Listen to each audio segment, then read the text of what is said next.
Hello friends, I am BM. In this video, I will show you how to open Explorer with the help of shortcut keys. I am going to show you how to change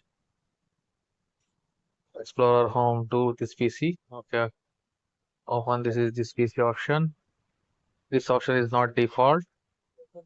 I am changing this option. Okay, now I am going to show you what is default. Press Window key plus Windows E for Open Explorer. Okay, now your Explorer is open. This is our default setting. Home. I'm going to show you how to change this PC. Click on three dots. Now click on options. Now click on this option. Change this PC. Click on apply. Click on OK. Okay. Now once again Windows plus E.